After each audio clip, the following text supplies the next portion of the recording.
What's up, guys? This is Courtney, one half of the Brothers of Deconstruction here, and I know I haven't done one of the regular BoDcast episodes in quite some time. My regular movie slash general media debate podcast. This is going to be really more so a discussion, I guess, and it might devolve into a debate. Who knows? But this is episode 4, I believe, of the regular podcast. Go check out the rest of the content that we've been doing for Power Rangers Month. I got my homeboy Myron back. Hey, how's it going? And the reason why I want to do a regular podcast episode is because this weekend is San Diego Comic Con. I think today is the last day of the convention. And Yeah. yeah, and the day before, I think it was Wednesday, Thursday, um, we got some very big news in the world of Marvel and Disney, in that they severed ties with director James Gunn. They fired him from Guardians Volume 3 because some old tweets of his resurfaced. Somebody started pulling some shit up, and it didn't look all that great. Um, don't want to spend too much time talking about the tweets, but I do want to go over them. So and Myron is a perfect person to have this conversation with, is because he informed me of what happened. Like I literally woke up. I work nights, everybody, so I wake up at like 1 o'clock, 2 o'clock in the afternoon during the week when I go to work. And so, I wake up and I have a text message from my boy over here saying, "You heard what happened to James Gunn?" And I'm thinking like some crazy shit happened. I mean, this is crazy. But I'm up there like, no, I didn't. What the fuck happened? And he was like, "Yo, they pulled up some old tweets of his. It's not looking good." And then, when I get online and start looking into it, I'm coming across articles like the story had broken like 15 minutes after I started looking up that he Yeah, got fired. I think when I told you they didn't announce that he was going to get fired, that he wasn't fired yet. Yeah. I think he announced that he wasn't going to San Diego Comic Con, like he was scheduled to be on a panel. And then like a few hours later, then they like made the statement like, yeah, we're, removing him from the project, from volume 3. Yeah. And I was like, holy shit. All right. Fuck. It And escalated so quickly. it escalated super quickly. Excuse me. It escalated super quickly. And I wasn't really expecting it. And then I saw the tweets. I understand. Like, I understand. Now, there's the reason why I don't want to spend too much time on it, because we can have an entire debate, we can have an entire conversation about just the tweets and the fallout from the tweets, him getting fired. Um, it was back in the time when James Gunn was all about his shock value, And shock he's being tweet. edgy. Yeah, being edgy, his shock value, just saying shit just to say shit. Um, and I could And they no, and they're looking they like people pulled up like some old tweets of like Michael Ian Black and Patton Oswalt making like these it's kind of like tongue in cheek like pro pedophilia jokes. mm-hmm. But I guess just man, they could find all of this stuff. Right. It Stuff you said years ago can affect your career in a few hours. Like, Yeah, clearly. Um, and yeah, so basically the tweets were like shock tweets, jokes about rape, pedophilia, crazy shit like that. And like on one hand, I understand why there is a group of people that are kind of upset that he got fired over the tweets, yeah, because James Batista. Yeah, I didn't see any of Batista's tweets, but I saw the articles when I was at work on break. Yeah, I saw the same. article saying that, he's basically come to Gunn's defense, and I've even seen the article that people have gotten a petition started to try to get him reinstated. Um, I understand why those people are, kind of upset that he got fired for something that he said years ago, and the fact that and like I told you when you texted me, they pulled this shit on him maybe 3 or 4 years ago. Maybe it was around the first Guardians. Ooh. Like some old tweets had resurfaced of his where he was joking about something. I think it was a rape joke or something like that. And he came out. He was like, "Yeah, I tweeted it. It was at a time when I was doing stupid shit just to do stupid shit. I take full responsibility, but I'm not that same person. I don't do that shit anymore. I apologize about it." And he's since been, you know, going. He's since been tweeting differently. He hasn't been doing any of that shit. So I actually do applaud him, for actually actively changing. So I can see why there's a certain section of people that are like, look, he's clearly changed. Like, why does this affect his career? On the other end, if you guys see some of these tweets, I understand why Disney fucking severed ties. Oh man, yeah, because it's Disney. Like, Right. Like, you got, they like, market a lot to children, and with the comic book movies now, they're not, specifically for children. They're for anyone to enjoy. But Disney's just whole image overall has been about, kind of just the young crowd, mm-hmm. and that's just not going to sit too well. Yeah. Like, they're a business at the end of the day. So if Yeah. it's going to hurt their bottom line, like, it's got to go. Yeah, no, I completely, and that's why I completely understand why they got rid of him. It's like, look, they might have been jokes, even though there were a lot of pedophilia jokes. They might have been jokes. He's actively, and even the statement that he released, he said, look, I tweeted all that stuff. That was at a time when I was, doing all this stupid shit. I accept full responsibility. I accept the consequences of my tweets. I understand the business decision to sever ties. I I've apologized, and I try to live my life differently now.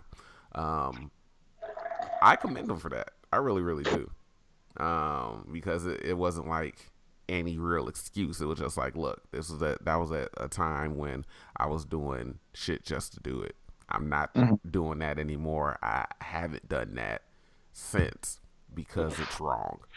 And so, most people will try to give some bullshit ass excuse or whatever like that, but he just straight up owned it. It's like, look, I did Yeah. it. I've moved on from it. I'm not that person anymore. The funny thing to me is that people people get fired over tweets all the time, right? Yeah. But whether or not, and most of the time they're like active tweets. It'll be like, oh, somebody tweeted something racist 2 days ago, and they got fired at the end of that week, something like that. Like, I could, Yeah. Yeah. Like, this came up with the whole Roseanne thing. yeah, And someone was said, like, someone pulled up like a James Gunn tweet talking about why she should have got fired. yeah. And they're just like, here's James Gunn making a case for why he should be fired. You're right. Jesus Christ. But the funny thing is, and real quick before we actually get into like the main part of the discussion that I want to get into, I've Yeah. recently seen that meme of it's the picture of the headline of James Gunn gets fired over previous tweets or whatever like that. And obviously it's Disney, and then they like underneath it is like a screenshot put together from four of Disney's like super old movies that were like racist as fuck in like the 60s or something like that. And I was like, I don't think that's the hill that you guys want to die on, because context Yeah. really matters here. Like I Yeah. understand like the 40s or 50s whenever those jigaboo super fucking racist coon big lips super like the minstrel looking shit. I understand Right. that was a particular, and I'm not defending those at all. But at the same time, clearly Disney has moved away from that. And clearly James Gunn has moved away from it too. But pedophilia versus, some overtly racist movies. I don't want to say which one is worse, Yeah. but at the It's same time, like, I don't you think want to that's have a battle? right. I'm up there like, I don't think that's the hill that people want to die on. Saying, hey, Disney, look at your past. Yeah, look at their past. But at the same time, pretty sure they didn't have no shit like that. Because again, if you saw the tweets, there were a lot. I saw basically a screenshot of all, like a bunch of them put together. They're troubling, to say the least. So Hmm. I understand the business decisions that were made. Now, the real reason why I got this episode together. What does this mean going forward for Guardians Volume 3 and the MCU? Because James Gunn just turned in his first draft of Guardians Volume 3 a couple of weeks ago. He's very open and transparent with the fans, so he normally tells people he's normally given, like, if people ask him, oh, hey, how do I break into the industry, and he'll tell them, look, be realistic. If you're trying to do this, you got to work at it. Or people will ask him, like, hey, what's going on with this movie, or what does this mean in that movie, and he'll tell them. He talks to the fans. And Hmm. so he recently, again, I think it was a couple of weeks ago, he recently said that he had just turned in the draft for Volume 3. And I think Kevin Feige confirmed it. So, what does this mean? Because not only was Guardians like James Gunn's baby, like he basically, made those characters who they are for the films at least. Hmm. He was gonna have a very big hand in like the direction of the MCU going forward on the cosmic side, because we're already starting to see that shift. They've already confirmed they're doing an Eternals movie. Right. So I wasn't expecting James Gunn to direct the Eternals movie. But like does Volume 3 even happen now? And if so, who do you get to direct it? Because is it gonna be the same as Volumes 1 and 2? Right. Because I mean, and I don't know like how if they would pull from like people that have already directed movies in the past or currently kind of working on movies to do it, or would they just have to go scout someone new for that? Yeah. Because I mean, who who has? I mean, besides who's the director for Ragnarok? Taika Waititi. Yeah, I mean, besides James Gunn, like he's the one that's kind of gone, like, kind of like to, other planets, Yeah. and stuff like that. I mean, it's just gonna be weird. I mean, they could get somebody to do it. It might, they might look at some sci-fi directors Yeah. for something like that, but. It's gonna be weird. I mean, I don't. I think they can keep true to like the characters. Well, we got to see what happens in this next Avengers movie Yeah, that's uh, true. to see like who's gonna be in it. But you got things like Adam Warlock coming up, and uh, you know, probably like a rearranging of the Guardians and stuff like that. And it's just gonna be maybe they could use that to like, justify some new direction, Yeah. considering, you know, whatever happens in Avengers, there might be some shakeup, and then they could like have this new director that brings things into a new direction, especially with the Guardians and just kind of like, whatever's out there in the cosmic side of the MCU. But I don't know. I mean, James Gunn, he like his role is really significant. Yeah, like he's the thing about it, and I've seen, and I knew you were gonna bring up Taika Waititi because I've seen some people comment that hey, give it to him. Apparently, a lot of people didn't like Thor Ragnarok. I understand. I understand. I I look. can, I understand. I can see why.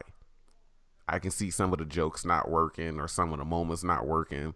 Like people constantly refer back to the part where Asgard was fully destroyed and Korg is cracking jokes. And it was like, oh, he's ruining the moment. They ruined the moment. And I was like, that fits in Korg's character. He's always, like, throughout the movie, he's always made a joke when you were not supposed to make a joke. mhm. Like, oh, the last person to fight the Grandmaster Champion was Doug. Hey, Doug. Wait, Doug's dead. What? Same thing with Meek. Like, oh, Meek, where do you want to go? Oh, Meek's dead. I accidentally stepped on him, and I just feel really bad about it. And it's like, what?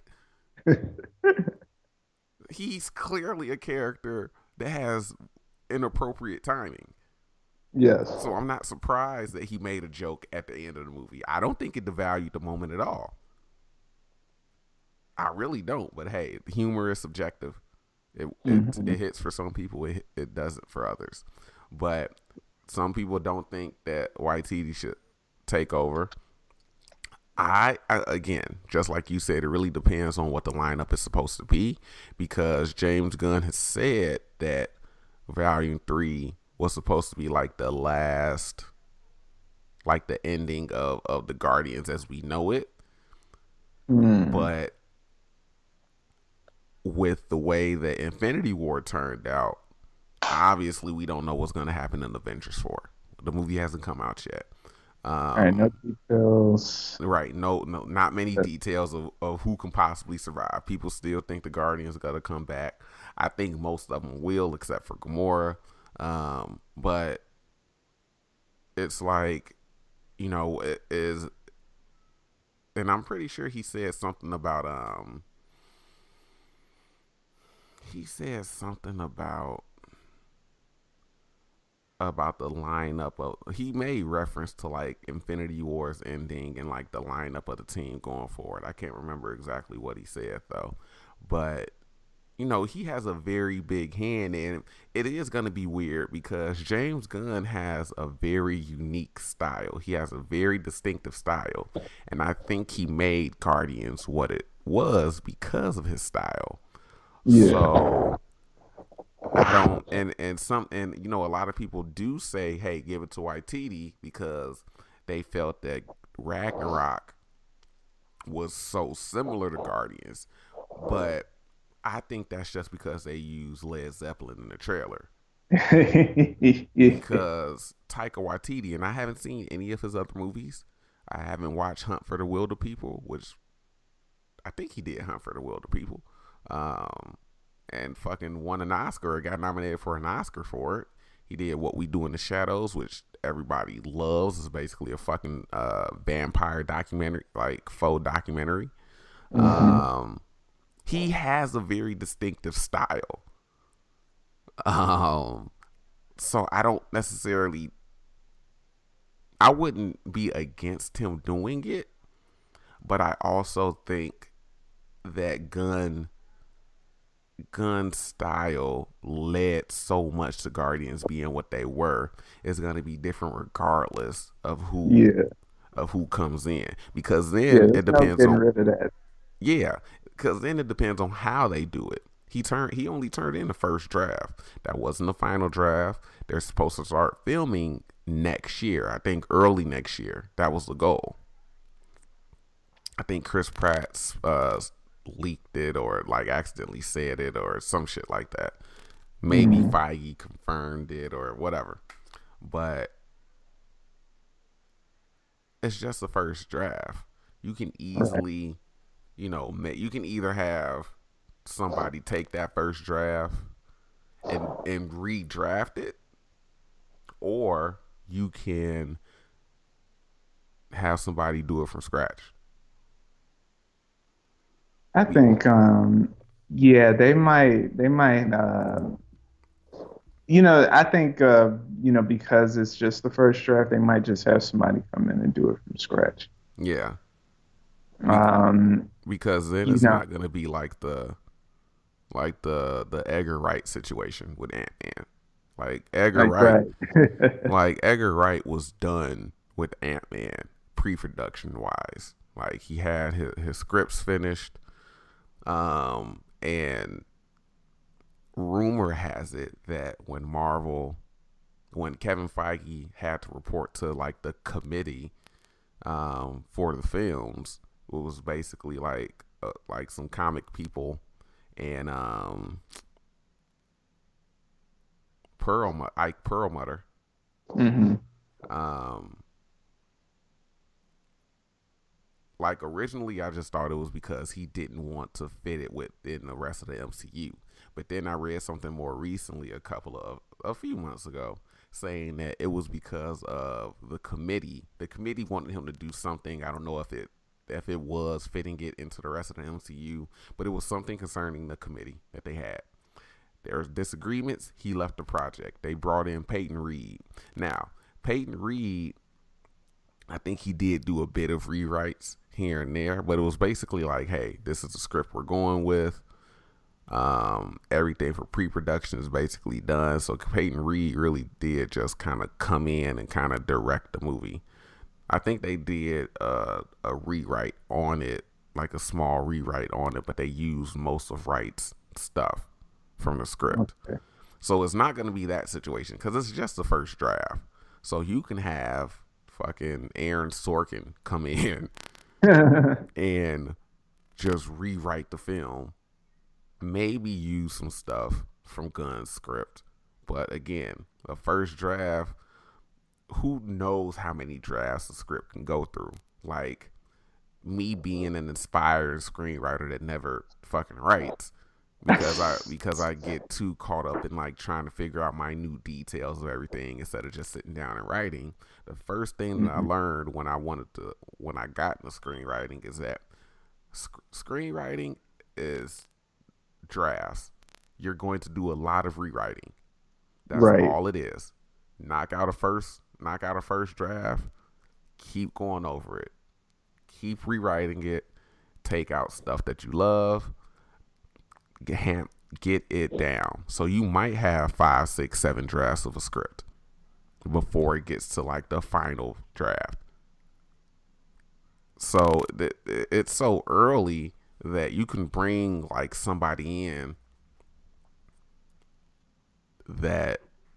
that kind of understands the characters. But that's just the Yeah. writing because James Gunn wrote and directed.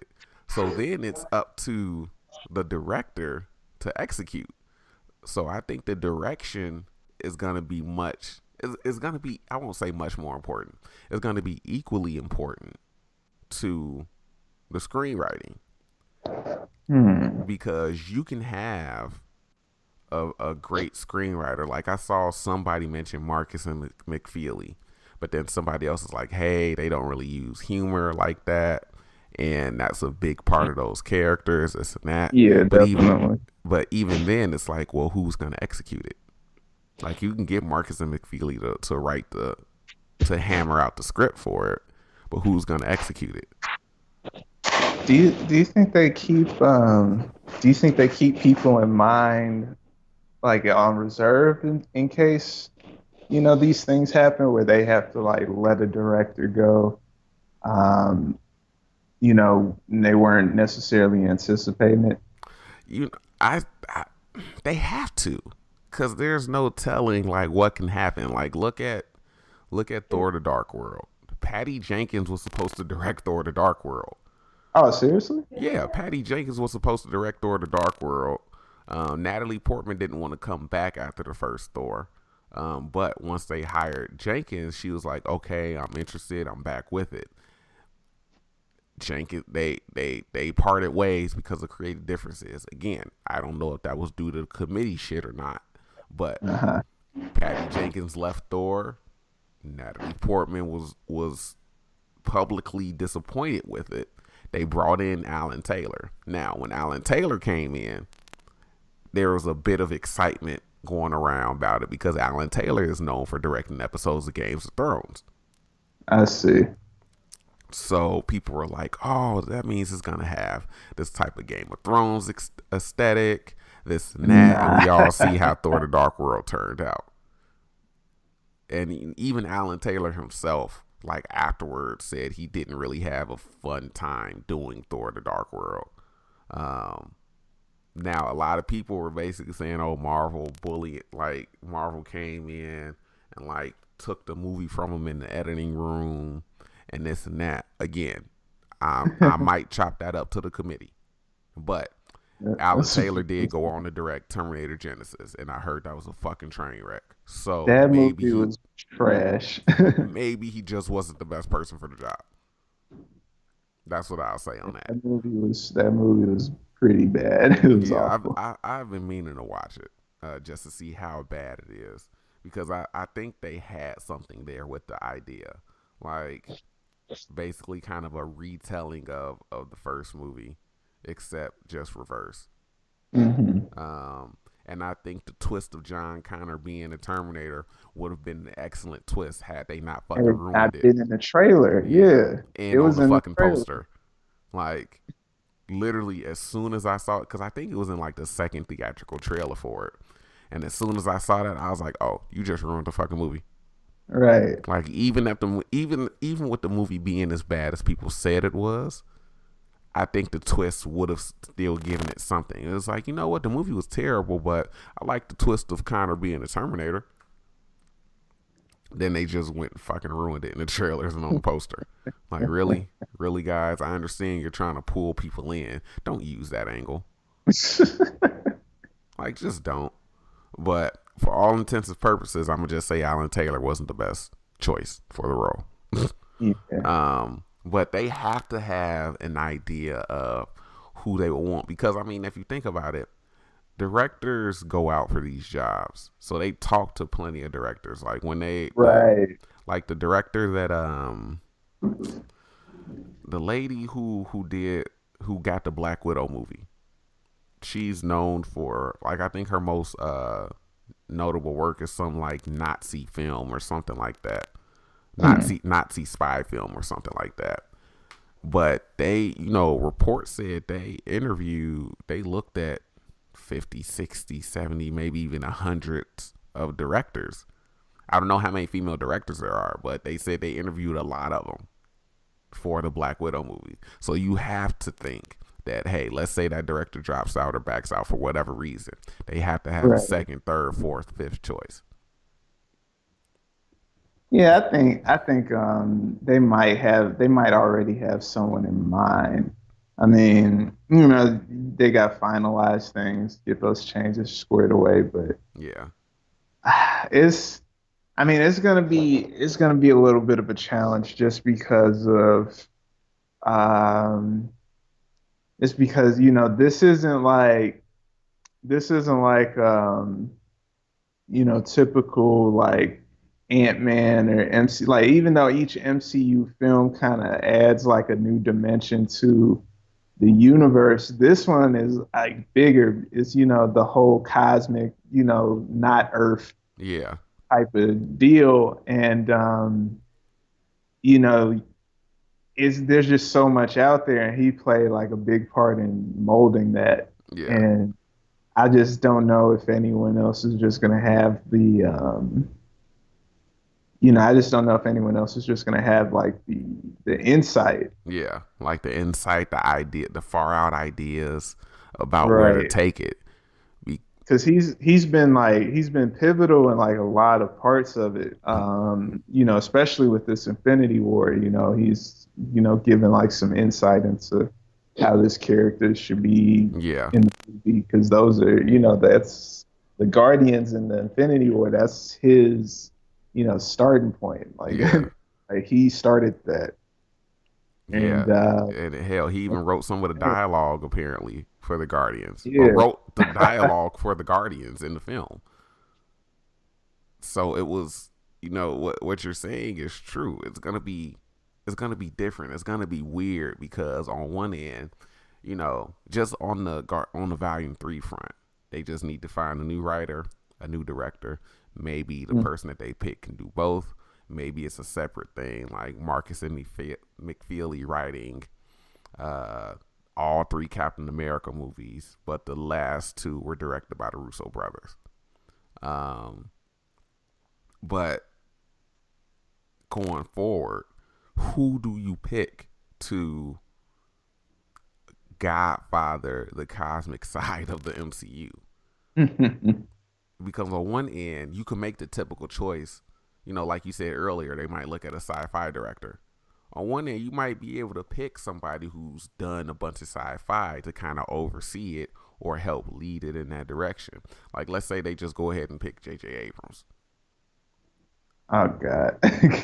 I'm just saying, just because he's redone Star Trek and shit like that, and he's done the Star Wars movie, and it's Yeah. like, okay, but is he gonna have the same insight or the same similar ideas to where Gunn was leading it? Because Gunn might have been Right. on some, because you don't want somebody that's gonna be another James Gunn, because if that's the case, keep him. Right. Exactly. But at the same time, what makes James Gunn so special is that he has crazy ideas, and because he's so close to the source material, he knows a bunch of comic book characters. He's a nerd. It's like Right. somebody. Who else are you gonna pick that's gonna be like, seriously? Who else would have thought to put the original Guardians lineup in a fucking movie? Exactly. That's a deep cut, in my opinion. Martin X, fucking I forget. I know Starhawk, Uh, Charlie, yeah. 27. I What's forget the yeah, Charlie character. 27. I forget the character that Miley Cyrus played or voiced. But it's like that's a deep cut to me. Like, who else would have thought of that shit? Like, who would have, like, who can you replace him with that's gonna be out there enough but thinking outside of the box? Like me, if it were me, I would try to lead the cosmic side, especially with the whole, and that's why I think the Ant Man series is so great, because they opened up, like Doctor Strange and Ant Man, opening up the quantum realm and these alternate realities and these Yeah, in the different realms, and multiverse. yeah, the multiverse and these different realms and everything gives you a lot of possibilities. Because if it were me, I would try to usher, I would try to move the cosmic side into the direction of, hey, it looks like we're about to get Fox's properties back. You can explain you Right. can explain away why the Fantastic Four haven't been spoken about. You can explain, you can head towards, negative Yeah, zone. there's so much they can do with that. Yeah. So it's like, hey, you can head towards the negative zone. You can head towards Galactus, Silver Surfer, Doctor Doom, all this stuff. Doctor Doom isn't really cosmic, but um, if it were me, I would try to head it towards like that stuff, but I would try to lead it into an annihilation film. Ooh. and and even if you don't want to go, because I think Annihilus is under the Fantastic Four license, even if you don't want to go with that, you can still do. Um, I forget the Guardians book. It wasn't a Guardians book necessarily, but I forget the book where basically Ultron was in outer space. A lot of people have been like, "Yo, bring Oh, Ultron back, Ultron's not. Yeah. bring Ultron back with the fucking space army." Because I think he assimilated the phalanx and was basically fucking shit up in outer space. And a Mm. bunch of people had to come together to fight him. I think that's Annihilation Wave. Annihilation Conquest might be the story with Annihilus in it. Because there was like two. Um, There was I two don't of know. them. There was like Yeah. Annihilation Wave and then Annihilation Conquest or something like that. But even if let's say they don't feel like using the Fantastic Four rights or anything related to it that quick. Bring Ultron back. Say some type of way. Explain it however you want. Say that he uploaded himself just into the whatever, and he ended up like rebooting where the Faint Lakes are, and he assimilates all of them and comes back with an army, and then the Guardians come across him.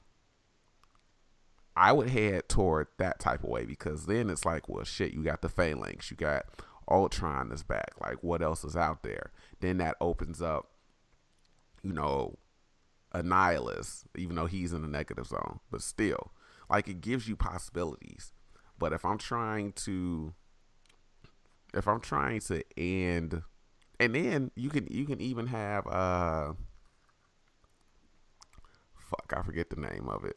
I can't remember if he said, somebody asked him about making Adam Warlock the villain of Volume 3, and he said, I never said Adam Warlock was going to be in Volume 3.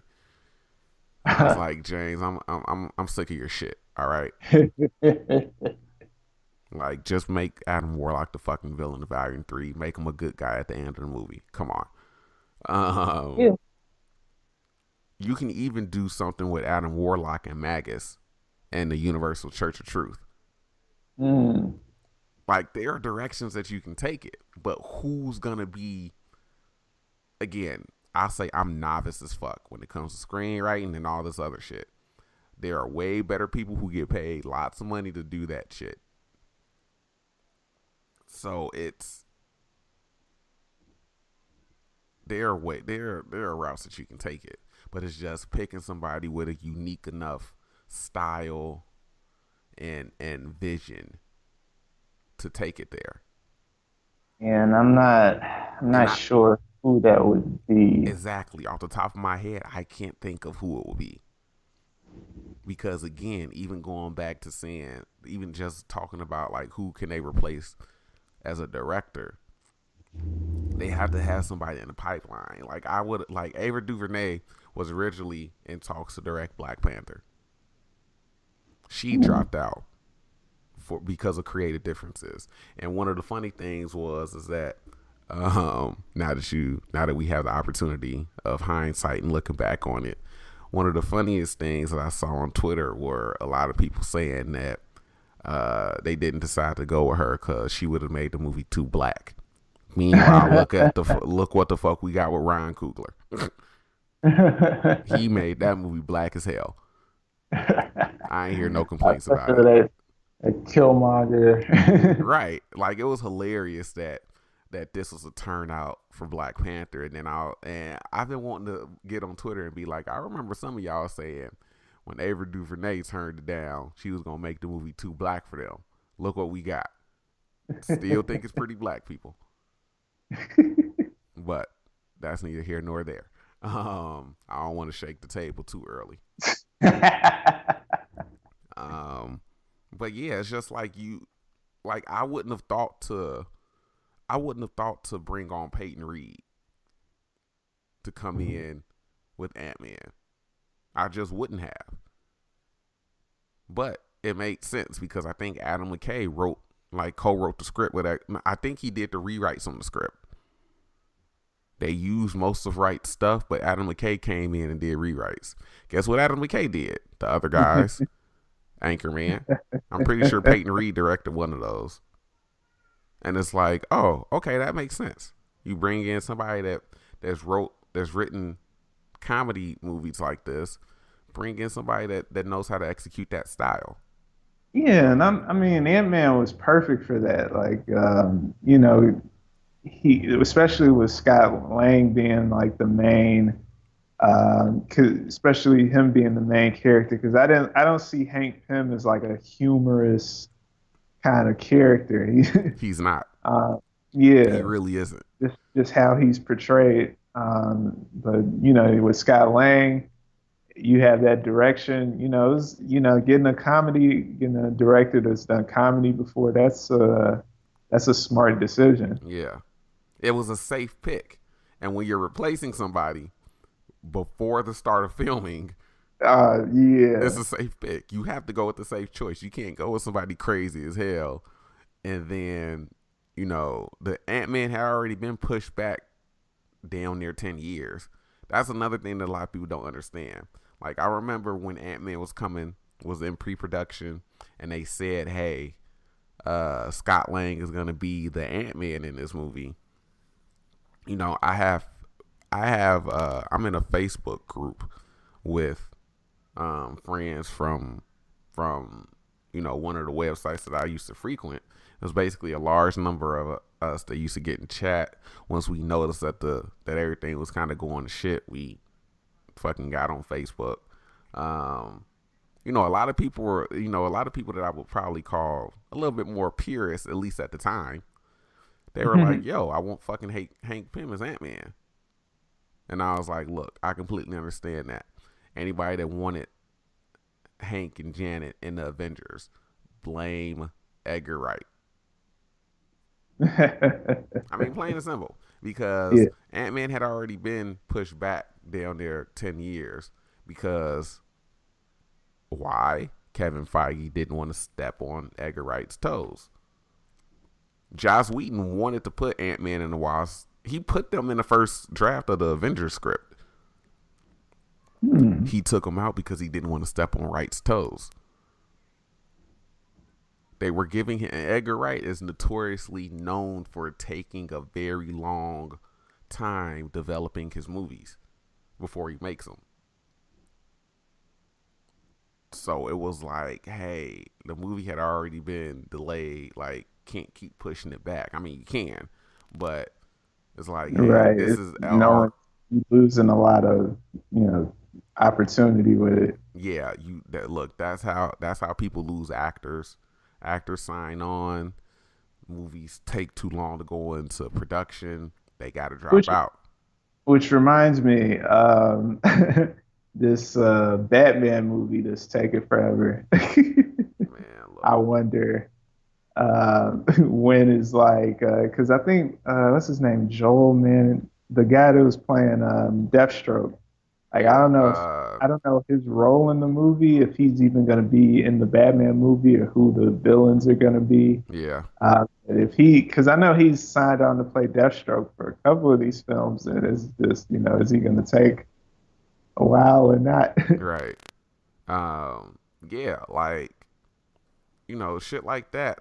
It happens, and the good thing about it is that at least in this instance, it's not like super close to the start of production. Like if this was, I would be a whole lot more. I still am worried.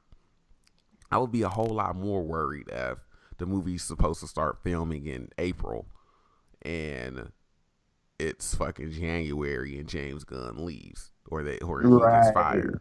And it's like, guys, for Yeah, now, because even then, like I'd have been like, look, we got to do this movie. right, Like Jay, he's gonna stay, and right, then afterwards, do whatever. Like, guys, you right, got 3 months. Okay, I don't know if that's gonna be enough time to get to do what you have to do to ensure that the quality movie gets done. Um, you better figure it out. yeah, but it's like they have to. I just think they have to have um, replacements in mind because you talk to so many directors, just like different actors for roles. You talk to so many. You don't like. According to Feige, Cumberbatch was always the first choice to play Doctor Strange, Hmm. but he was doing Sherlock, Hamlet.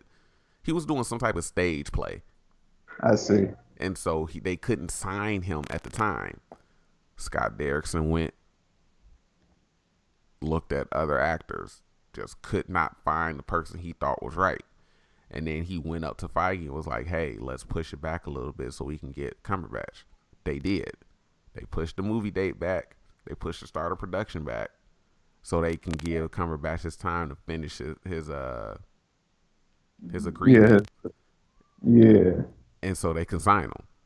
So it's like you have other people in mind, but then again, depending on what feel is right. Like I can't even begin to think who I would replace as a director. I definitely don't know who I would replace as a Especially for writer. something like that. Yeah, Oh yeah,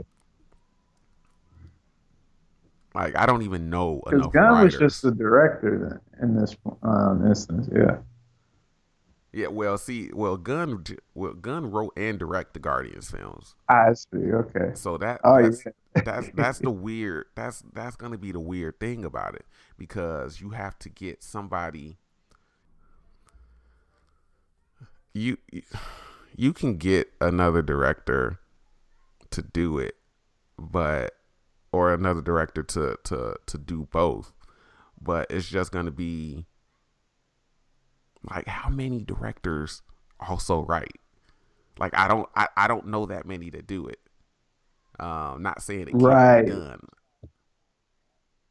Yeah, because it's like, Yeah, hey, he if you can bring provides a somebody lot in of that can write value it, then. they don't need to, they don't they don't need to have meetings with the director or with the Yeah, they don't have to writers or like. something like that. Look, they just need to get the team together and then just hammer out the details, hammer out the whatever they need to do, and then get it moving. Like my best guess, like I want Taika to do another Thor movie. Honestly, I don't know if he's getting any more movies going forward, but I want him to do another Thor movie. I like what he did with Ragnarok. Maybe.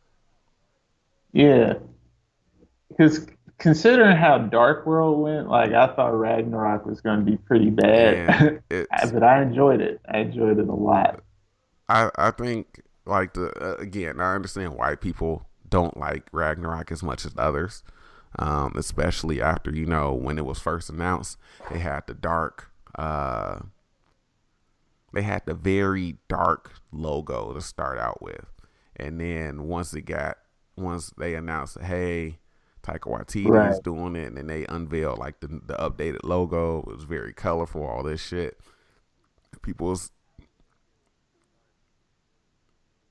Well, I would think it yeah, would have been dark, because of Ragnarok and just what that means, yeah. especially when it comes up in the comics. But just overall the And mythology the behind it, like I And would think it would have been pretty no, at dark. least to me, the funny thing But is, people say that no, what you say? like, hey, a movie about the destruction of Asgard, this and that, and they're making jokes and everything like that. I'm like, do people not realize how dark Thor Ragnarok is? This man at the Right. start, well, not at the start of the movie, yeah, kind of at the start. He comes back home. He finds out that first he's captured by a fucking giant hell demon, fire demon. He finds out that his dad isn't running his home world anymore. He escapes, goes back home, realizes his brother has been posing as his dad, interrogates his brother. Then his dad interrogates his brother to find out where And his his dad dad is. died. Realizes that he got left at a retirement home that's being demolished when they go look for him. Find his dad with the help of Doctor Strange. His dad dies right before, like right after telling them, "Hey, you're you have a homicidal You sociopath have this sister. sister. Her ambition way grew too large for me, so I had to lock her away. My power was the only thing that was keeping her at bay. This is your fight." Nigga, what? No, bring your ass back here. First of all, I got a sister. Secondly, what do you mean she's coming back? Like he dies. His father dies. Seconds later, his sister shows up saying, "All right, cool, I'm back. I'm running shit." And he's like, "Nah, that ain't it." Breaks his favorite weapon, breaks his favorite toy, and then basically fucking chases them through the fucking rainbow bridge. Like he doesn't know what she's gonna do with Asgard. What does she and what does she do? She comes back. She say, "Hey, we fucking conquered. We got this fucking kingdom by force." Then Odin decided he wanted to be nice. No, we going back to that shit. I don't see how people like think that the story of Ragnarok was ruined. And I love the way that they subverted it, because it's like, yo, the movie is titled Ragnarok. You think it would be about Thor stopping Ragnarok, and it is, until he realizes in order to defeat Hela, he has to start it. That's a great subversion of what people thought going into the movie. I thought Thor Ragnarok was dark as exactly. shit, but it just had a colorful palette. I mean, I don't remember hearing people say that about fucking Suicide Squad. Like, I didn't hear any complaint about Suicide Squad like not being dark because of the colorful palette. And they even changed that too. And I noted that, I think, either in a video or on Twitter or something like that. I was like, yo, you can tell the change that they made from the Comic-Con trailer they released versus the first like official trailer. Right. Where it's like, it's got that whole opera aria to it, and then the first it's official just kind of got that dark music. And right. then they dropped the Bohemian Rhapsody one, and it's and it just was kind of like lighthearted, a they lot of changed the jokes color and palette. They added yeah, music to it.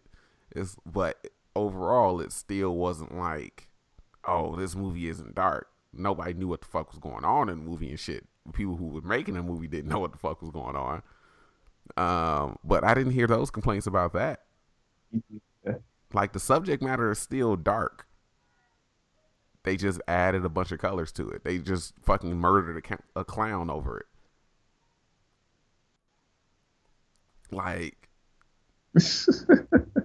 so I want Taika to direct another Thor movie. But saying that, I just cannot figure out who I would get to do Volume 3 that would have enough sensibilities to take it far out there. Like, maybe Neil Blomkamp, but he's doing the RoboCop sequel. He was supposed to do Aliens, but Ridley Scott basically bullied him out of that because Ridley Scott wants to finish his Alien trilogy, his prequel trilogy, because you had Prometheus, you had Alien Covenant, and he's supposed to be doing like 2 more Alien movies, and it's supposed to lead up to the very first one. I don't know how successful that's going to be, seeing that Covenant didn't do great. Okay. I heard it was an okay movie. The No. trailer sold me, but I just never got around to seeing it, especially once I started hearing like mixed reviews about it. I was like, oh, fuck it, I'm not even gonna waste my time. Yeah, because I didn't like. I thought it was I didn't okay, like but I Prometheus completely at agree all. with everybody that fucking hated it. Like, it was stupid as hell. There was a lot of stupid decisions made in that movie, but I thought it was okay. That's how I come out a lot on a lot of these divisive movies. Like, people hated Batman v Superman. I thought it was okay. It wasn't a great movie, but it was alright. There are a couple of moments in it that, that were enjoyable. Same thing with Justice League. A lot of people thought Justice League was ass cheeks. I didn't agree. I was like, it was okay. I Yeah, I mean, I liked It it. should have been so much I better, felt but like we're it not could going have to get been into that so discussion. much better. That's another one. That's a different topic for a different podcast. But yeah, like, I just like Neil Blomkamp Yeah. maybe, because I think some of the designs or some of the concepts that he had for his Alien movie, because I think it was supposed to be a sequel. It was supposed to take place right after Aliens, so it was supposed to Alien Okay. 3, Alien Resurrection. It was supposed to knock off, supposed to erase those. Um, and it was supposed to take place after Aliens. Hmm. And a lot of the concept art that was coming out looked interesting. So maybe he could have had that aesthetic or that unique idea to direct the movie. As far as writing is concerned, I have no idea. I just don't know enough screenwriters to name that I think would be Right. as weird as James Gunn or have a unique enough vision to kind of take these characters to a different place. Um, and like at this point, I don't even know if the movie gets made, honestly, because of this. Like to say everything that we've said, I wouldn't be surprised if they canceled it. Yeah, because then, yeah, because then, if you got people like Batista, who's like not really feeling this decision to fire him, what if they just Yeah, decide that? Well, I don't know. They have contracts and things like that. Um, yeah, I was gonna say, because what if they just decide to not do the movie? But yeah. And the they actors probably have definitely have contracts for stuff contracts. like that. As far as it's okay if Marvel cancels it. Marvel just decides not to do the movie. And then even if they do go forward, And probably just have Guardians just like show yeah, up in if they're other gonna, people's again, movies from that point on. going, let's say everything's back to normal after, or somewhat back to normal after Avengers 4, like you can just have cameos by the actors. But even then, I mean, hell, there was a lot of theories going on that maybe the original lineup would be taking over. I mean, that could be an idea. I Hmm. mean, the basically Starhawk got That's the old gang together at Yondu's funeral. So what that's the thing. would I they don't know if like? I would take No, to I it. don't It's know if I great would like that. We'll see. seeing the original lineup. I just don't. What type of story could you tell? Especially because they don't have Vance Astro. Right. Like, who plays Vance Astro? Who is basically like from the future. Well, I think that entire original Guardians lineup are from different timelines or something. It's been so long. Um, but Vance Astro, he has Captain America's Yeah. shield. He's from the future. He or a different alternate reality. Like, what type of story could you tell with that lineup? So there are obviously options. I just don't. I'm glad I'm not the person to make these decisions. And obviously, if I was, I would be a whole lot more knowledgeable than I am right now. Because you have to be as Kevin Feige. You have to be. You have to have people in mind that you want to talk to that can take it in the direction that you want it to be taken in. Because with that being said, Feige might just be like, look, Gunn had a lot of great ideas, but he's not here anymore. So let's see if we can take it in this direction. Like, if I were to go to, let me see if I can look it up really quick. Oh, that's what happened. Um, my Chrome browser closed. I've been having a whole lot of problems with Chrome lately.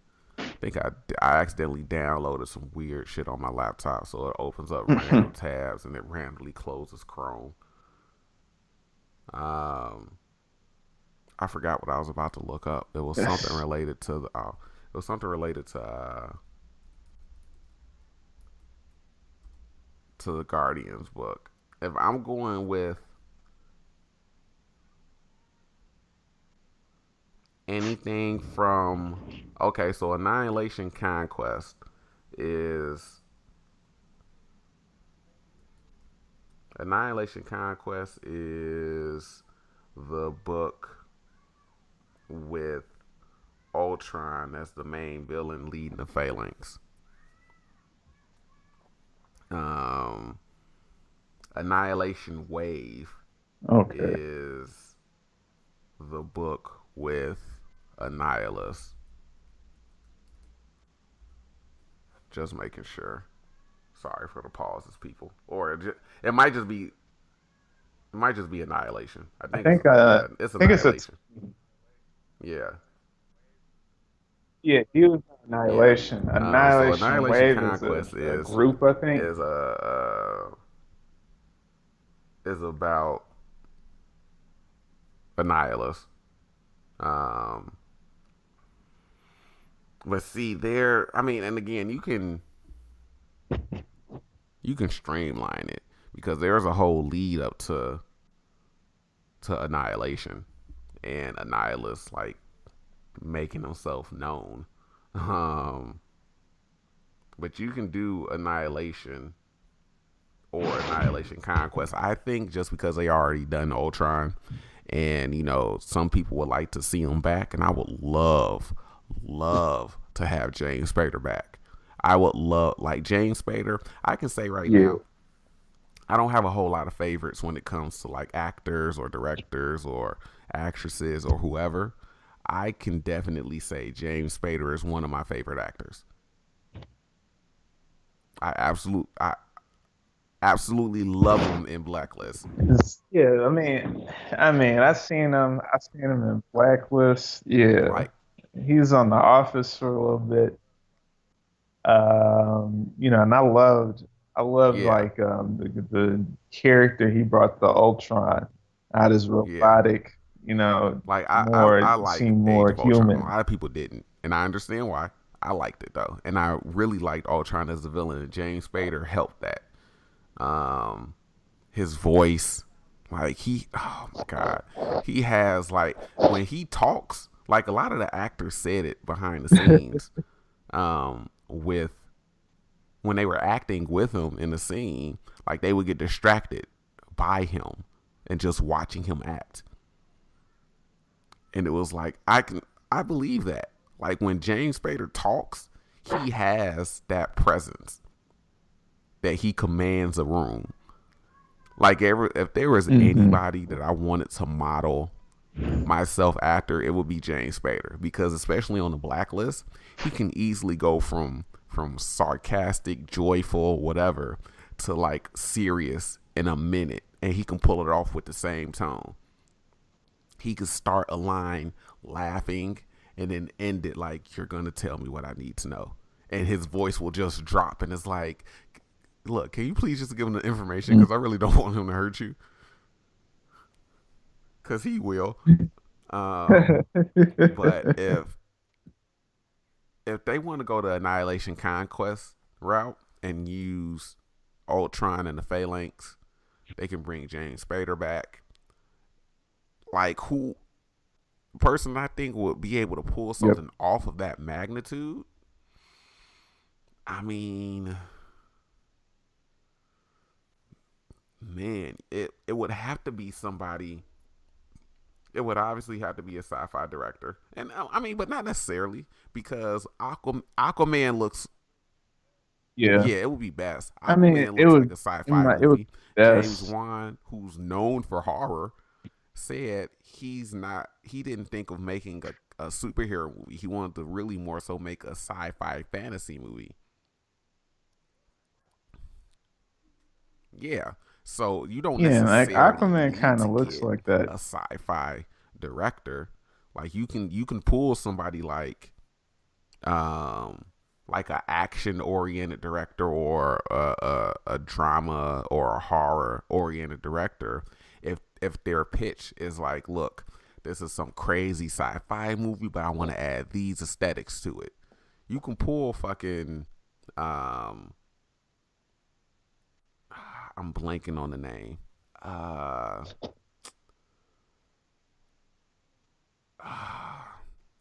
one of the Bloomhouse What films. movie?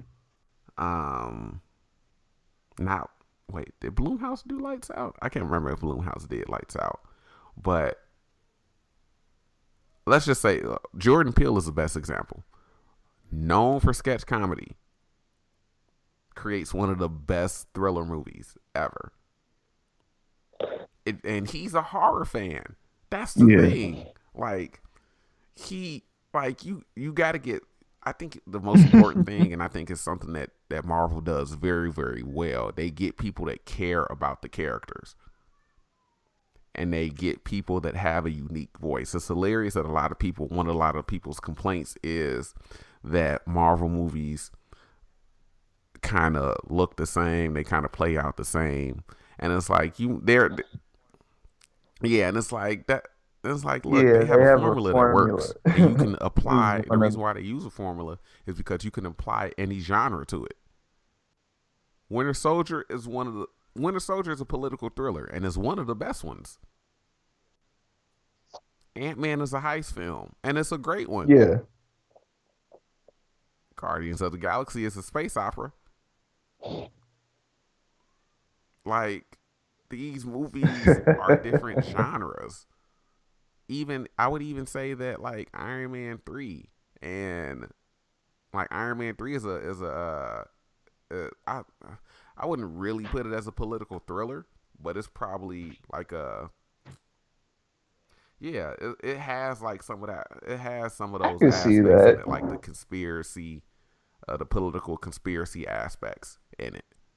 But these movies, if they don't have a particular genre, they have a very distinctive. They got somebody to direct it with a very distinctive style, and going from Annihilation Conquest, you can pick fucking.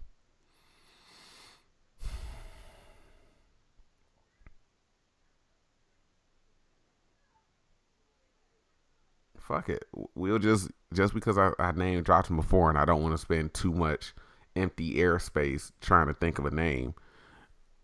Neil Blomkamp directed District. He's the one that's directed District What 9, is he? What has he Elysium, done? and Chappie. Now, Elysium and Chappie, I've heard they're not Uh, that great. They're a little heavy handed with the preachiness. I, when yeah, I when haven't District 9 came seen out, I any saw of District those 9 in movies. theaters Like, back in school when it came out. District 9 is good. But it had like social commentary, but it wasn't heavy-handed with it.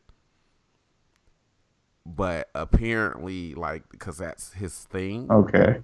apparently Elysium and Chappie were way too heavy-handed and not subtle at all.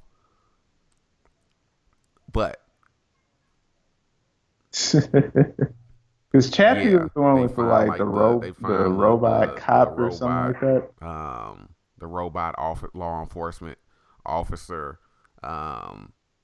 They like junked them, or something was wrong with them. They junked them. Some guy finds them, reprograms them, and basically gives him his own like ability to think, essentially, or to make his own choices and not Hmm. follow anything. So, I think that was like the gist of the movie. But you know, people that I've seen talk about it said it wasn't subtle at all.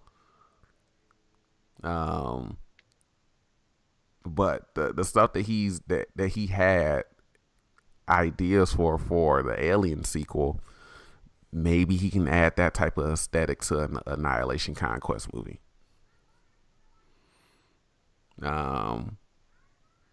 Hmm. Fucking Oh, I mean, yeah, I mean, we would really need to see where like what goes on, with yeah, because this would be phase 4, right? Yeah, we would really need to see like what goes on with Infinity War, and then I know they have I mean yeah. not Infinity War, this next Avengers movie. And Captain Marvel as well, because Captain Marvel is The going to be Kree, like yeah, the going Kree into Skrull War. kind of like yeah, Yeah, yeah, some space yeah, I agree. exploration We stuff need to like see, that. like, obviously they know how those movies end. They've read those scripts. They have those stories planned out already. So really, we just need to see. Obviously, on the outside looking in, we need to see how this shit ends. They have all that information, so they're gonna make a much better Hmm. educated guess than we can. Um, I'm just so it's just so weird to think about because again, going back to the tweets, I understand why they did it, but now it's It's a like, yo, what do you guys do now? It really is. That's the only thing I can say about it. It it's really a is a shame. shame. I mean, It really, really is. I really want to look up. I really want to try to figure out who I would pick to direct the movie because I mean, even though he's dead, like Ronan was in Annihilation Conquest. Um, hmm he's supposed to be in yeah, yeah, Captain Marvel. yeah. It's Because Captain happening Marvel takes place before during the '90s, so audience. Ronan and Korath, so Lee Pace and Jaimin Honsu are coming back for their roles. They're part of the Kree Empire, so of course they would be back. I want to know who's gonna play Yeah. like one of the Skrulls because I mean she gets thrusted into the middle of the Kree Mm, Skrull War. I think Jude Law is playing Marvel. Um, I think it's Jude Law. I've been probably. mixing up him and somebody else, Ewan McGregor. For some odd reason, I do not know why I think Ewan McGregor is playing Captain Marvel, but I'm pretty sure it's Jude Law. But yeah, he's in the movie and Yeah. he's playing Marvel. Yeah, I think you're right. Um, Yeah. so I mean, even at that point, that's going to be interesting because if they don't kill Marvel, where the hell has he been?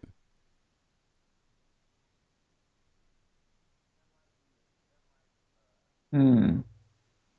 That might Yeah, go into why she's not on Earth. Or maybe she is on Earth, she's yeah. just I mean, somewhere I think like going not back to my wanting to be theory bothered, but we'll see. about Nick Fury paging her, I think she's in space somewhere, but because however her movie ends, um, whether or not she's in suspended animation or at some point, she's come out and gotten in contact with Fury. I think, once she realizes, and Captain and Carol Danvers is going to be the most powerful person in the MCU. Feige has already confirmed it. So if you have somebody on that scale, and we've Yeah, seen them in Infinity War, they stopped nerfing Thor in Infinity War because that was one of the complaints. He was nerfed. So with all the power that right. Thor has shown in Infinity War, you'd think he would be the most powerful person. Captain Marvel was going to be. So my theory going in after the post credit scene was, of course she wouldn't be on Earth. If you have a person of that stature, any problems on Earth are minuscule to what she has to deal with. So of course, knowing Fury, it would be like, look, if you need Exactly. anything, let me know. But I'm out here protecting the entire galaxy. Do not bring me home for some bullshit. People were like, "Oh, why didn't he call her in for Ultron?" You know how pissed off I would be if you called me in for a goddamn homicidal robot when I'm dealing with aliens trying to fucking eat planets and Right. and and and fucking do mass genocide. I don't give no fuck about that robot. Look, that's just how I am. Like, if I would, I think that's what it's gonna be. It's gonna be like, look, page me in an emergency. Half the people fucking being wiped out, Exactly. people fucking dissolving and shit like that. Yeah, I would fucking call Carol in. Yeah, like, nah, Carol, get your Yeah, ass down here. I that's don't know some what's going kind of on with emergency. people disappearing. Yeah. And I mean, even there's even a theory that I've seen that Doctor Strange went back and warned Nick Fury, like, "Yo, do this, do this if this happens," Oh, it's like the because people were time saying it come. was awfully convenient that he knew, like, once they got out of the car and they saw what was happening, he knew to go back to the car and get the pager Right. and activate it. Yeah. So some people were theorizing that Doctor Strange may have warned him or something like that. And I mean, I can see that. You know, the wait, looking around, seeing what's going on, and like, all right, let's go back to the car real quick. So I can see that happening. Um, I wish I had more. What were you about to say? did you Yeah, I did actually you see, recorded a you saw podcast Ant-Man, right? Uh, um with Naya from Twitter, but she doesn't have Skype, so I did it on my okay. phone. But there was really bad feedback about it or on it, um, like during it, and I was like, "Nah, you got to get Skype. Like, we Uh, can't do that again. That sounded terrible." And I have a lot of theories about Ant Man in a while, so I would like to do a actual episode on that, especially after watching a couple of YouTube videos talking about theories. So I really want to do another episode like that as well. What were you about to say, referring to Ant Man and Wasp? Yeah. no, Yeah, that just was that something. mid-credit scene. Talking about dusting everybody, like just bringing up, just bringing up everything. I wish I had more of my movies in my room right now. I only have, Right. I think, Justice League and It laying on the floor right now that I can see. Obviously, I don't want Zack Snyder doing Annihilation Conquest. Um, but I mean, hell, I can't remember who directed it, but I mean, you got you got Ultron assimilating the Might Phalanx. You got this do that. giant robotic army being led by Ultron. I mean, if you for anybody that goes and reads or even checks out Annihilation Conquest, a lot of the art, I mean, you might be able to apply some horror aesthetics to it. Yeah. So it's, Yeah, I mean, especially with you the might phalanx. be able to go in like a darker route with the Guardians Volume 3 if they go that route. They might want to keep it lighthearted just because it is Guardians. That's what people are going to expect. You don't want to change. You don't want to change the status quo Right. too suddenly. Um, but I would definitely. I mean, I welcome the fun Guardians. I welcome the music, the soundtracks, things like that. Um, but you know, I want to see. I want to see Adam Warlock. Um, Yeah. I want to see, you know, Annihilus, Ultron again. Like, and that probably could create some funny moments. But I think if you bring those people in, if you bring Ultron back, I think if you bring, you know what? Yeah, you might have to force the Guardians to take like a more Yeah, but I think serious you kind know if of they do tone with something Annihilation like that. Conquest and they bring back Ultron, you know, I think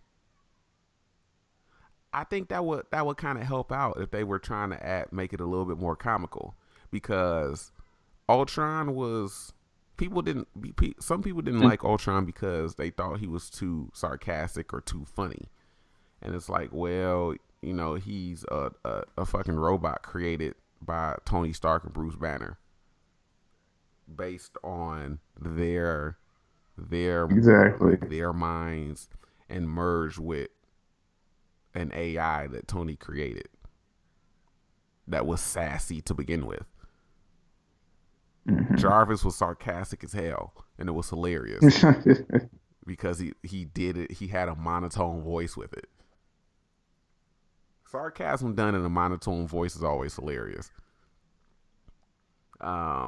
But that can help out Hmm. with that. You can have Ultron wide like cracking jokes. I don't know how much people are gonna like it.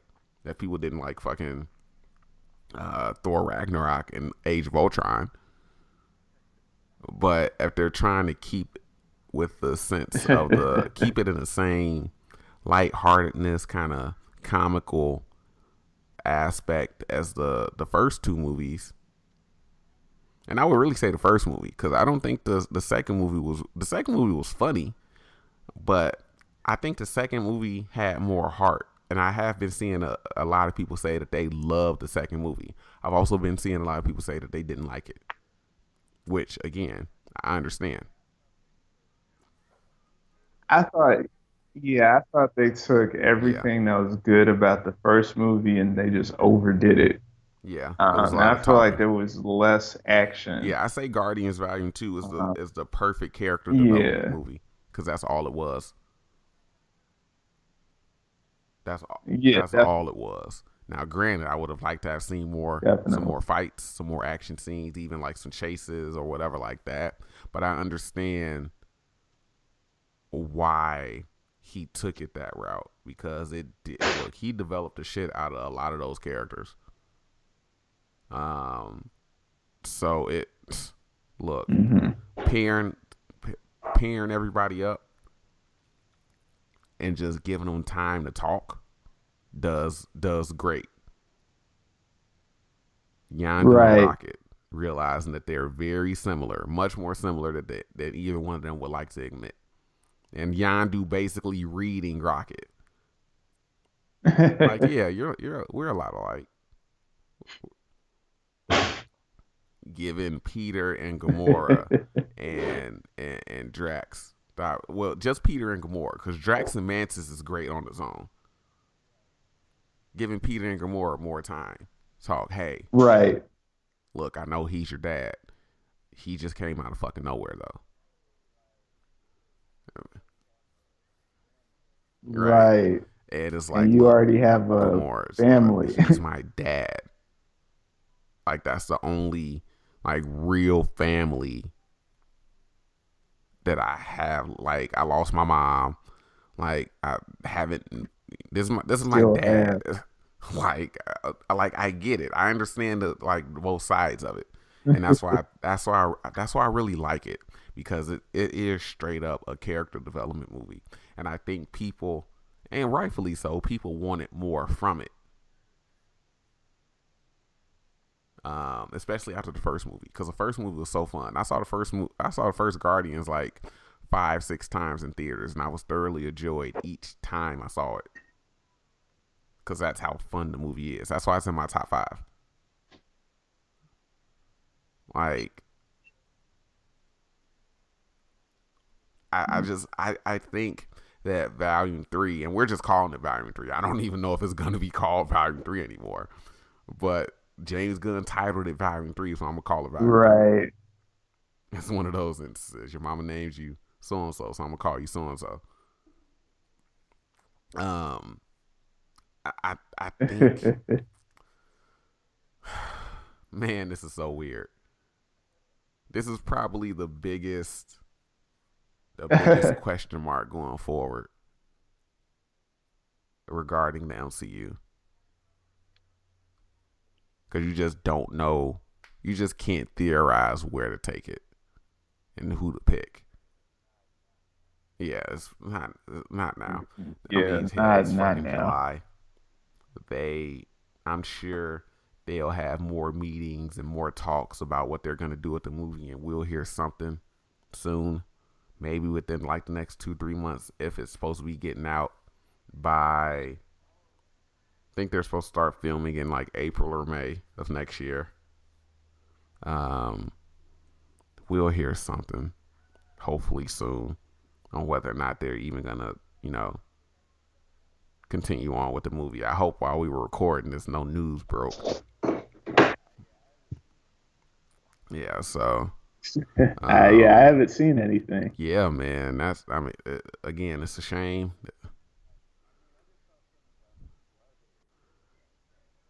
I mean, I just saw something Yeah, about his Sean. I think brother I saw it saying something. when I Sean checked Gunn. Twitter when I woke up. Um, he basically said, "Hey, look, I love and support my brother." That's essentially like the first couple of lines of the statement. So it was like, look, I already know what this is. Like, hey, I support my brother. Yeah. Um, so even then, like, just like you mentioned earlier, Dave Bautista doesn't like the decision. Like, do more? Does Marvel force the actors that don't want to come back if they do Volume 3? Because I mean, that's what they at the time. That's what they did with Natalie Portman and Thor. Like, she didn't want to come back for Thor: The Dark World, especially after Patty Jenkins left. They're like, nah, you're coming back. I mean, hell, technically Hugo Weaving. I don't know if it's the same now, but technically Hugo Weaving he didn't want to do Red Skull at the time, because I've seen quotes by him saying that he'd do it again, but at the time he wasn't real big on it. Maybe his quotes got misconstrued, whatever like that. But there's, I'm pretty sure I read somewhere that, or maybe even he said it, there was another option for him to come back. So I mean, I think it's really up to the studio on whether or not they want to, move forward. You might have a 9-picture deal. They don't have to use you in 9 pictures. So it, like, do the actors start leaving? Does Marvel make, say no, come back? You have an obligated job to do, role to play. Come on back. Or do they just move on for people that honestly do not want to come back? So it's gonna be interesting, man. That's why I wanted to do a podcast about this, because I just knew it. This is that, man. Look, I can't even. I'm still just wrapping my head around like different choices and where they're going from here, because I want to see more of the cosmic side of the MCU. They're going that route anyway, and even Kevin Feige has said they're going to go more of that route after Avengers 4. I mean, shit, they announced the fucking The Turtles movie. So I hope the deal final. I hope, Comcast dropped out again of trying to get Fox's properties. So I'm hoping that, no hiccups come in. The deal gets finalized, and everything gets finished by next year or whatever like that, middle of next year, whenever it's supposed to. Because these things take about a year. Because they're not to open up some stuff. Yeah. I want to see. It doesn't have to be another end game like Thanos. They don't have to do that again. But if they do, I want Galactus. Either Galactus or Doctor Doom, and Doctor Doom isn't even a villain that you need to build up like 10 movies to get to. You can just have him popping up every so often, and it's like, yo, like, can somebody please? Are we really not going to talk about the crazy dictator over in Liberia? But if we're doing Endgame stuff again, I want Galactus. Because having his heralds pop up in each of the movies would be great. Ending with Silver Surfer. Like, right. Look, this is a guy that has the Silver Surfer and Galactus tattoo. I want the Galactus and Silver Surfer. Oh, man. Look. I just want them to get these properties back, so at least then we can have a whole lot more options. Yeah. Oh man, I can't. See, now I'm getting excited, but then I'm bummed out again. Because like, oh man, they about to get these back. But who's going to kind of outline all this shit? Oh man, this is depressing. Jesus Christ.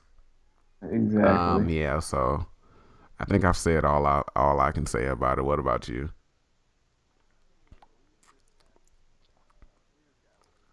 I mean, yeah, we just have to, we just gotta wait and see. With something like this, sudden firing, it's just gonna, it may complicate things, but I feel like they kind of have, they might have things in place for stuff like this already. I think we should just give it about, I want to say, a month, and then we'll hear about the Guardians and what they want to do. But Yeah, that's they true. could surprise us. We might hear something in the next few days. Um, but ultimately, I think James Gunn had a big impact on this MCU, and him being out of it, like it sucks, but you know fans want what Yeah, fans want, yeah. and I mean, it's just gonna have to I really continue do hope on. that they continue with the series and with these characters. Yeah, he was a very big, he was an integral part of creating this space.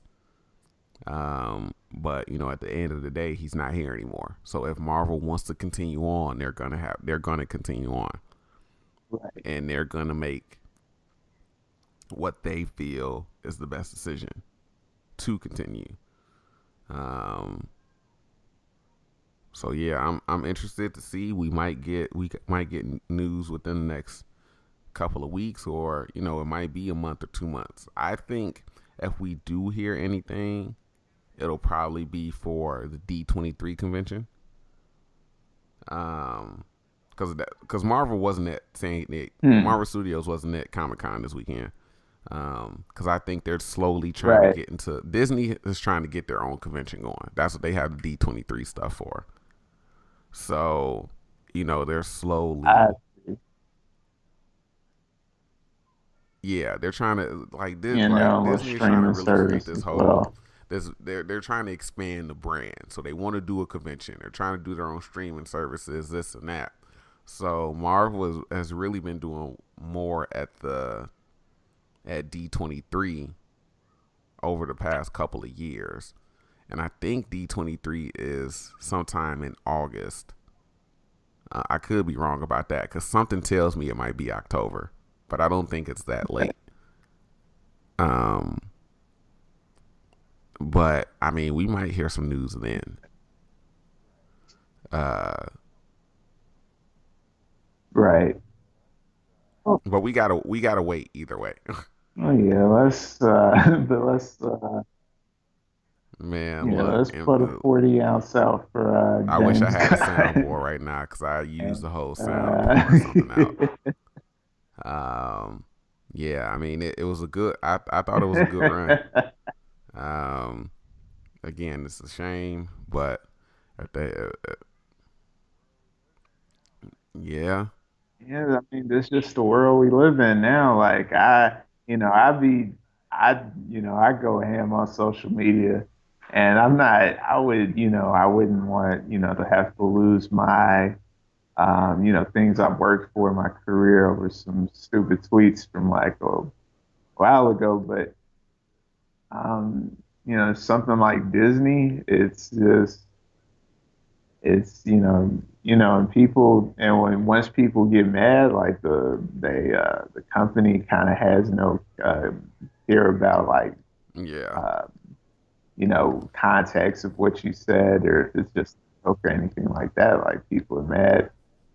It might not even right, be yeah. everyone that's mad, but That's why some I people think are that's mad. They're why gonna it's come at you. unfortunate as Uh, well because you're right. That it's just the time that we live in. That again, just like I said at the beginning, people get fired over this shit all the time. I would hate to. I kind of say whatever the fuck I want on Twitter. yes. Um, I try to chill, but some people be posting some stupid shit, and I comment on it like you're a fucking idiot, or I have an opinion on this or opinion on that, and I'm sure if my employer went back and thought this would upset anybody, I don't think I work well. I won't say that. Um, I think I'm a very small cog in the entire business that I work for. But if it was like media related and I was like a writer or a director Hmm. or an actor for Disney or in whatever. Oh man, I would hate Yeah, to have a tweet come up from fucking college or something like that that would get me fired. man. And then you gotta you got to think like a lot of these companies, like, the kind of, politics they engage in, like, is fully supportive of that kind of stuff, where it's like, yeah, they're not really big on the whole, free speech thing, or yeah, they they believe like, certain things are Yeah, offensive and therefore shouldn't be said and stuff like that. So, you're just gonna deal with a lot of nonsense, like especially like yeah. with that kind of That's the industry type that where look, James Gunn is I in. tweet So once he got fired. I tweeted. I was like, yo, like, when do you decide to go back and delete old tweets? If you're in that type of space, like, is it your first big break, your first like small gig that kind of gets your foot in the door? What, like, when do you delete it? Obviously, I have one person that was like, look, if I told you fuck you, before, I still, like, 7 years ago, I still mean it today. um but at the same time, like, if you're in that space right, and your livelihood is going to be affected by this, because now this isn't just going forward for James Gunn and Disney and him directing Guardians. This is going forward for his career. So he might just be right, damaged now, whatever he does, and it might take some years. It might take a yeah, month, couple of months, a few months, or it might take years for him to like start consistently getting work again. I mean, look at Mel Gibson. Mel Gibson Mel Gibson had that one racist ass rant. oh man, yeah, People condemned him, and he didn't get shit. It didn't take until I think Jodie Foster worked with him in The Beaver for like him to start, and not, which I heard, like, not many people saw the movie, but I heard that he wasn't bad in the movie. So it was like, look, it took him, like, he had to work to get back. And like, again, like, even more recently, Hulk Hogan, he had some racist remarks. Got fucking they I, took him out the Hall of I Fame. know. They just recently reinstated him. And, people feel a certain way. A lot of the black athletes have made statements like, hey, like, I love the New Day statement about the whole thing. And I think it might have been either Kofi or Xavier. I think Kofi made the statement, screenshotted it, and Xavier retweeted it, like, saying, hey, here, guys, this is our thoughts. And Kofi was basically saying, look, it is what it is. I'm worth it. My people are worth it. Nobody can tell us differently. And I was like, yo, that is the best mentality ever to have. And, like, look, can't nobody change the way that I feel about myself. I mean, it is what it is. He paved the way. Right. He I, paved the way in wrestling. He's an icon. We can that this not going to affect the way that I wrestle. exactly. This is not going to affect the way that I think about myself. So whatever. I was like, yo, bravo, bravo. But even with that, it's like, yo, people don't fuck with Hulk Hogan. Like, so I follow wrestling fans. A lot of people still don't fuck with him, which is understandable. I'm not gonna tell you, hey, you to feel, to get over it. I can't tell you how to feel. All right, get But at the over it. same time, like, look, I would hate to be in that position where going forward, this could like potentially end my career. Obviously, you got to watch what you say.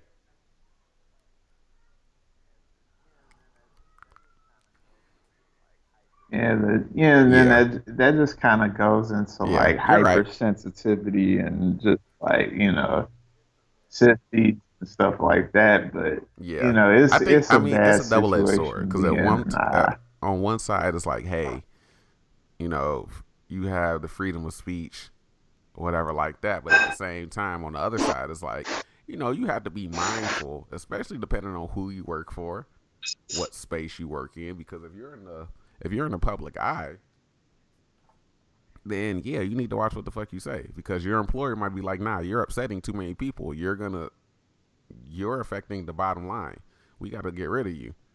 Because at the end of the day, it's a business. Is that fucked up? Yeah. Right. But at the end of the day, it's a business. They're trying to keep, you have people trying to keep the business afloat so they can keep hiring people and keep making money. You can't have one person that they keep on that people say, no, you support this person, I'm going to stop supporting you. And they come out in droves to do it. It's like, nah, you got to get out of here. Again, it's fucked up, but I understand it. Yeah. What's some man's name? Conor McGregor. That's a whole different story. Like, how the fuck do you throw a damn chair? Or no, he threw like a guardrail or some shit through the window of the tour bus. And it's like, dude, like, he got arrested for that shit. It wasn't even like you're fired from USC for that. Right. Like, yeah, you're fired, but you're also about to probably spend jail time for assault. Like, why are you being stupid, sir? Like, it's just decisions that people make. Like, and you know, and it's come to the point where some people's profiles that I see on Twitter, they say my tweets do not reflect. My tweets do not reflect right, the thoughts of my employer company. or something like that. The fact that people have to put that type of not warning, I don't want to say, but the word is escaping my that type of disclaimer is like a disclaimer. Kind of bad. Like, yeah, people are getting fired over this shit. Some of the shit, yeah. And then you got people that are just vindictive like that, so they just, they want they want to get people fired because they just they can't achieve some of the things that these people have, so they just want to go out of their way to like get them out the paint. I'm glad I'm not in the public eye, man. I'm so glad. And this is kind of a person that would. It's hilarious. I would want to be in a public eye just so I can do like goofy shit. Cause I would still be like random as fuck. Like, you've known me for years. Like, people can vouch. I'm random. I'm goofy as hell. I don't think being famous would change that. But on the other side, it's like, fuck, I don't like attention. Like, I don't like people in my business. So the thought of being followed by like depending on how famous you are, like the thought of being like followed by paparazzi or followed by like like TMZ or whoever like that bothers me. Like, the thought of that really annoys me. It's like, yo, I'm trying to fucking have lunch. Get the fuck away from me while I eat my goddamn macaroni and cheese, dog. But then you can't lash out because it's like, oh, this person is fucking crazy. And it's like, no, I have people fucking following me. Right. I'm trying to fucking grocery shop. Like, dog, I can't fucking grab the damn Pop-Tarts or the fucking toaster strudels without fucking worrying about the fucking line crowd at the front of the store. Like, leave me the fuck alone. I completely understand why people be having outbursts. I completely understand it. But at the same time, it's like the part that I think about is like interacting with fans. Like going to a convention or something like that and standing in line for my own panel. Just standing there like, what are you doing here? What? I hear this guy is great. I'm trying to get his autograph. Be like MF Doom, have a fucking stand in at the actual like desk or the actual table, and then be standing in line waiting for my own autograph. Like, I do stupid shit like that. But then it's just like, you can't have a particular opinion, and if you do, you got to be careful. Like, yeah, some actors get away with it. Deal with some nonsense. Like my brother, he basically has control. We both had control of the Twitter account for the YouTube channel, and he follows some actors, from Firefly, from different types of series, and I still have that feed loaded up into my tweet deck, just in case I want to retweet something or I want to post something from that page. It'll be easy to do. I've seen a couple of the actors that we follow. They have some very strong opinions politically, one way or other. And I'm like, look, I don't know how much work they're getting now, but I don't know if this is affecting it at all. But some people can get away with it. Others not so much. But I think political opinions don't affect you really all that much as like offensive shit. Like whether or not you yeah, that's true. Well, some people consider the But, you opinions know, offensive. Yeah, yeah, man. Uh, let me, sign off a little bit. Yeah, no let's. problem at all, man. I'm gonna This is a have very to long sign off conversation. I here. mean, very, very. The content is deep. All right. My So mouth yeah, watering. I'm that's it. hungry. Check out all the other stuff. Thanks again for joining me, bruh.